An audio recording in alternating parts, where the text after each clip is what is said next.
అనగనగా ఒక చిన్న విత్తనం. అది వేసవిలో ఒక ఎండిన పొలంలో పడింది. చుట్టూ ఉన్న గడ్డి మొక్కలు దాన్ని చూసి నవ్వుతూ, నీవెందుకు ఇక్కడ పడ్డావు? ఇక్కడ నీకు నీరు దొరకదు, నువ్వు పెరగలేవు అన్నాయి. కాని ఆ విత్తనం నిరాశపడలేదు. అది వాటి మాటలను పట్టించుకోకుండా తాను పెరగగలనని నమ్మింది. తనలోని శక్తినంతా కూడా తీసుకొని వేళ్లను భూమిలోకి లోతుగా పంపించింది. 1 అంగుళం 2 అంగుళాలు అలా ముందుకు పోతూనే ఉంది. కొన్ని వారాల తర్వాత చినుకులు పడ్డాయి. పడిన ఆ చినుకులు భూమిలోని ఆ మొలక వేళ్లను తాకాయి. అది ఒక్కసారిగా సంతోషంతో పొంగిపోయింది.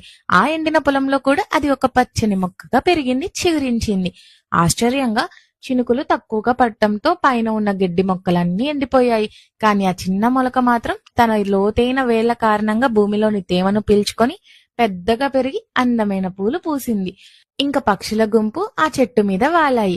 పక్షులు తన గూళ్లను కట్టుకున్నాయి. ఆ చెట్టు అందరికీ నీడనిచ్చింది. ఆ చిన్న విత్తనం ఆ రోజు నిరాశ పడలేదు కాబట్టి ఈ రోజు ఎంతో మందికి జీవితాన్ని, ఆనందాన్ని ఇస్తుంది. అంతేనండి, మన జీవితంలో కూడా కష్టాలు రావచ్చు. అందరూ నిన్ను నమ్మకపోవచ్చు.